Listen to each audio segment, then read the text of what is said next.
Europe didn't collapse overnight. It drifted here, sheltered, pacified, lulled into believing the nightmare belonged to someone else. Now the clock hasn't just sped up, it's leapt decades ahead. What was meant to fracture in the 2030s is breaking today. The shield is fading. The guarantees are thinning. And Europe is finally staring down a future it was never prepared to face on its own. We're seeing Russia and Ukraine reinvent from the ground up what warfare looks like. And even if the Europeans had been spending 3 to 5% of GDP on defense these past 25 years, they would probably discover that most of the hardware they had, most of the training they had done, most of the planning they had done wouldn't be applicable to the way that war is evolving. That applies to the United States too. There isn't time for Europe to devise a conventional solution to the challenge that is now on its eastern periphery. However, as we know, nuclear weapons are 1940s technology, and there are any number of countries that are included but are not limited to Lithuania, Poland, Germany, Finland, Sweden, and Romania, who could develop a crude nuclear device in a matter of weeks if they wanted to. We're now at the point where there's active political discussions going on all those countries and more about how to prepare for what's next, and nukes are absolutely part of the conversation. What Zeihan really describing is the end of Europe's long vacation from history. For decades, stability was outsourced, danger was buffered, and consequences were deferred. That era is over. Warfare has evolved faster than Europe's institutions can respond, leaving behind militaries designed for a world that no longer exists. With no time to rebuild defenses the old way, options once considered unthinkable are now being openly discussed. Comfort has given way to contingency. Survival planning has begun. This is why the old world is fracturing in real time. And this is where Moscow begins to panic. Because while Europe is only now waking up to danger, Ukraine has already adapted. Not through speeches or promises, but through a method so cold, so precise, and so lethal that it threatens to end Russia's war. Not next year, but for good. Russia is bleeding. Not symbolically. Not gradually. Catastrophically. More than 1.22 million casualties, and counting. Every kilometer gained is soaked in blood. Entire units are erased for slivers of territory that barely register on a map. Yet the Kremlin keeps pushing forward, because Vladimir Putin doesn't know how to stop. 2026 will bring more assaults, more bodies, more destruction. But here's the shift that changes everything. Ukraine is done waiting. For years, Russia's strategy rested on one grotesque equation. Throw more men into fire and grind forward until defenses collapse. It worked only because Ukraine was forced to absorb wave after wave.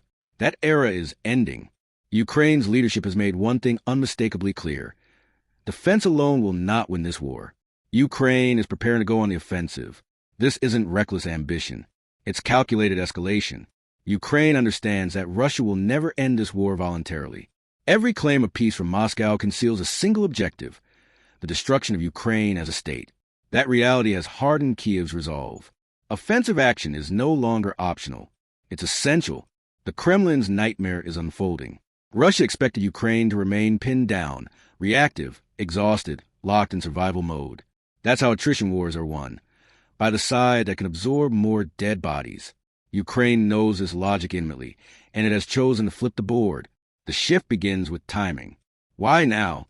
Because Ukraine is stronger than it has ever been, and Russia is weaker than it can afford to be. Today's Ukrainian military is not the force that launched the failed summer offensive of 2023. That operation was painful, but it wasn't wasted. It became a laboratory of hard lessons, lessons now being weaponized. At the center of this transformation is a deep restructuring of Ukraine's armed forces. For much of the war, Ukraine relied on improvised command structures, temporary formations, rotating leadership, fragmented authority. It worked in emergency, but it slowed decisions and diluted control. That weakness has been torn out. Ukraine has nearly completed its transition to permanent, core-based formations. This matters more than any single weapon system. Commanders now hold stable authority over defined groups of brigades. Orders move faster. Coordination is tighter. Support reaches the front without bureaucratic drag. What once required improvisation is now institutional muscle memory. Ukraine's military is leaner, sharper, and deadlier, and we've already seen what that looks like. While much of the world looked elsewhere in late 2025, Ukraine was quietly testing its new approach, not with sweeping offensives, but with precision counterattacks.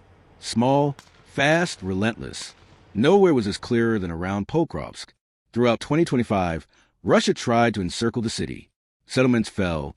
Infiltration teams slipped inside. The plan was obvious. Establish footholds, open multiple attack axes, collapse resistance from within.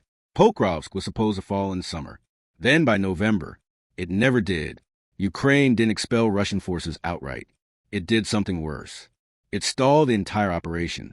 A series of targeted counterstrikes bled Russian momentum inch by inch. Targets weren't chosen for spectacle, but for disruption. Then came the breakthrough toward Dobropilia. Between late August and October 2025, Ukraine launched coordinated counteroffensives that split Russian assault formations apart. Entire groupings were fractured. Over 430 square kilometers were liberated. Russian losses surged past 13,000 killed and wounded in that sector alone. This wasn't chaos. It was a prototype, a glimpse of what Ukraine intends to unleash at scale in 2026. And the timing could not be worse for Moscow. Russia's territorial gains in 2025 came at obscene cost. Tens of thousands of soldiers died each month for advances so small they bordered on absurd. Even conservative estimates place Russian deaths between 20,000 and 25,000 per month. Other assessments push that closer to 30,000.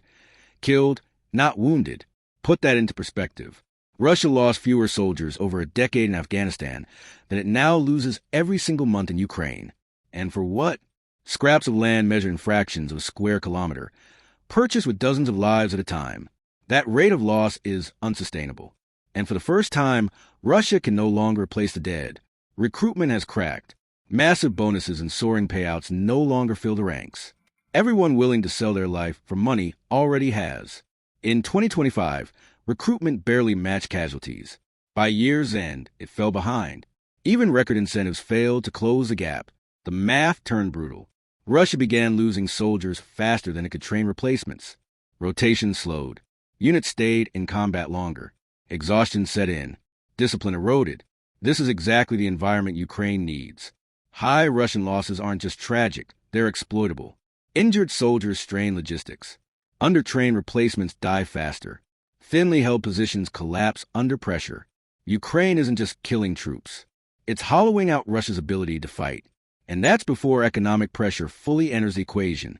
Ukraine's long-range strikes have torn into Russia's energy backbone, refineries, infrastructure, export capacity.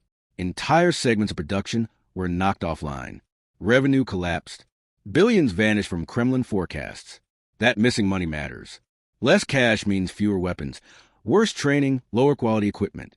Soldiers are sent into battle with inadequate protection and outdated tactics. The result is a feedback loop of failure. Weaker forces take higher losses, demanding resources that no longer exist. Propaganda is all Moscow has left. Tiny villages are paraded as triumphs.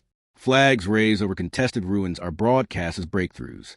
Official stage photo ops to mass rot. But numbers don't lie. Neither do mass graves. Ukraine sees this clearly, and is planning accordingly. What's coming will not resemble 2023. There will be no sprawling thrusts across massive front lines. No overextension. No slow, telegraphed buildup. Instead, Ukraine will strike where Russia is weakest. Break through. Fortify. Move on. Again and again. Fast decisions. Rapid execution. Controlled aggression. Russia won't see it coming. Not because it lacks intelligence, but because it lacks the capacity to respond. Deadlines like capturing all of Donbass by April 2026 are fantasies. Pokrovsk still stands. Beyond it lie deeper, older, more fortified cities that Russia no longer has the strength to crack. Even newly announced Russian formations offer little reassurance. Most exist only on paper. Previous attempts were siphoned off to replace losses, not to generate real combat power. Ukraine knows this. And now, with its military restructured, its strategy refined, and Russia collapsing under its own weight, Ukraine is ready to turn attrition into annihilation. This isn't about a single offensive. It's about ending Russia's ability to wage war at all. What comes next will make everything before it look like a warning.